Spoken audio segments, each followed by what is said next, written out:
माझ्या प्रिय बाळा, तुला सर्वांनी लांब केलं तरीही तुझी स्वामी आई तुला लांब करणार नाही.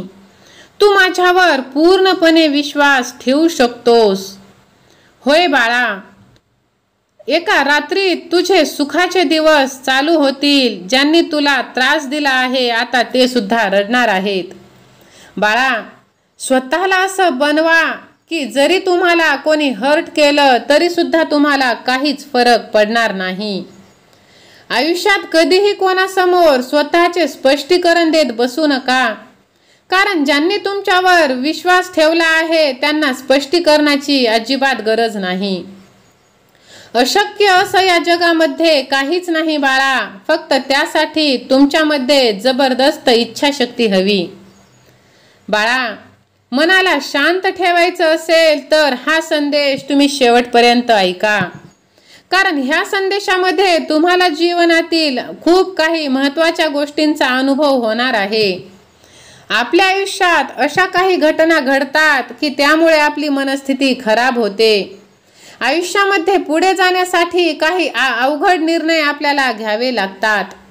अशा वेळी मनाची अवस्था खूप बिकट होते, मन अस्वस्थ होते. अशा अस्वस्थ मनाला जाग्यावरती थाऱ्यावरती आणण्यासाठी आणि मनाला शांत ठेवण्यासाठी काय केले पाहिजे तेच आपण ह्या संदेशाद्वारे पाहणार आहोत. तत्पूर्वी अजूनही तुम्ही जर आपल्या ह्या भक्तिमय चॅनलला सबस्क्राईब केलं नसेल तर व्हिडिओला लाईक करून चॅनलला सबस्क्राईब करा. अशक्य ही शक्य करतील स्वामी असे टाईप करून हा संदेश तुम्ही शेवटपर्यंत ऐका. बाळा, कोणत्याही परिस्थितीमध्ये शांत राहणं ही मनाची खूप मोठी शक्ती आहे. कोणतीही परिस्थिती असली तरीही आरडाओरडा न करता शांतपणे विचार करून निर्णय घेण्याची आणि अडचणी सोडवण्याची आपल्याला सवय लागली पाहिजे.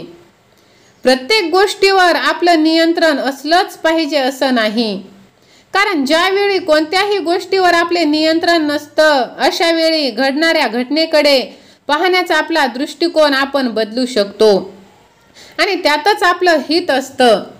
ज्या गोष्टींवर आपले नियंत्रण नाही आपण काहीही करू शकत नाही. त्यावेळी अशा गोष्टीचा विचार करण्यात वेळ वाया घालवू नका. त्यावरती तोडगा कसा काढता येईल ह्याचा विचार तुम्ही करा. आपल्या मनाची ताकद हीच खरी आपली ताकद असते. जर तुम्हाला अगदी आनंदी राहायचं असेल तर नेहमी इतरांपेक्षा वेगळा विचार हा केलाच पाहिजे.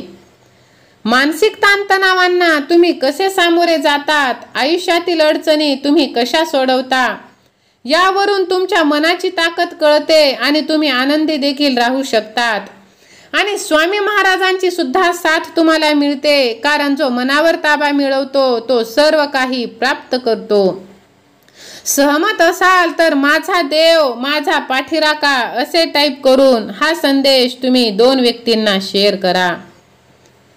बाळा, आयुष्य म्हटलं की अडचणी येणारच, वाईट घटना घडणारच, पण अशा वेळी आपण नेहमी पॉझिटिव्ह सकारात्मक राहायला पाहिजे.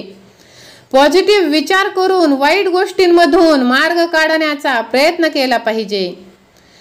चांगले विचार आणि वाईट विचार हे दोन्ही आपण ओळखून वाईट विचारांकडे दुर्लक्ष करता आलं पाहिजे. बाळा, वाईट गोष्टींचा स्वीकार करून त्याच्यामधून तुम्ही बाहेर पडा, त्यात गुरफटून राहू नका.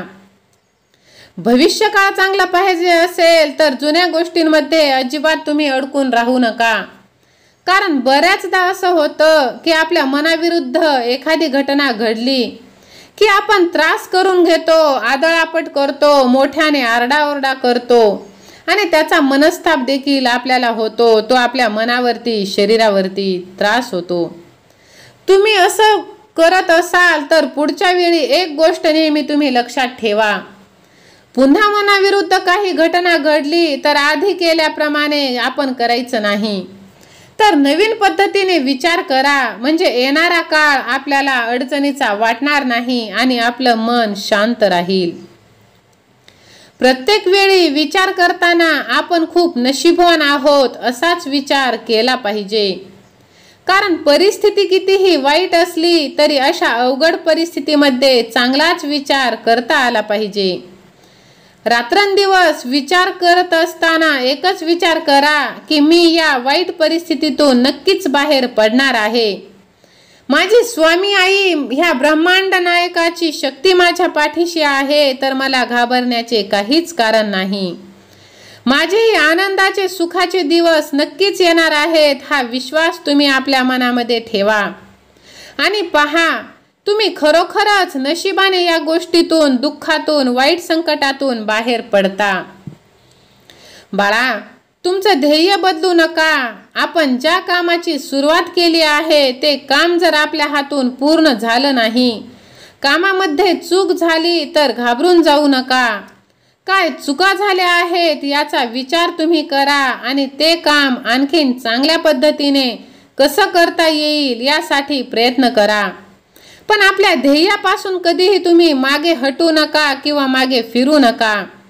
तुम्ही सच्चे स्वामी भक्त असता, त्यामुळे स्वामींची साथ तुम्हाला नक्कीच मिळत असते. स्वामी महाराजांना तुमच्याकडून प्रयत्नाची अपेक्षा असते. स्वामी माऊली म्हणतात, बाळा, तू प्रयत्न करण्यासाठी 1 पाऊल पुढे टाक, मी 100 पावले तुझ्या दिशेने टाकत आहे.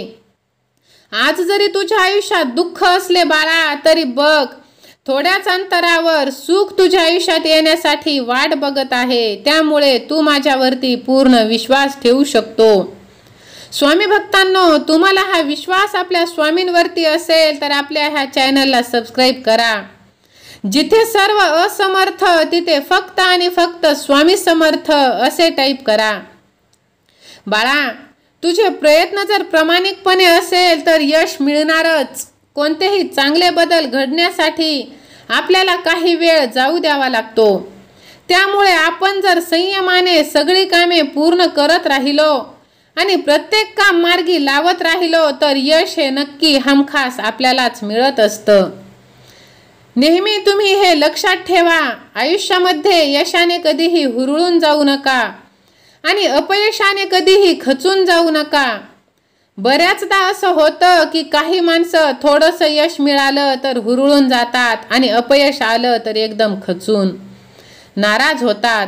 पण असं न करता अपयशाला खंबीरपणे तोंड सुद्धा देता आलं पाहिजे.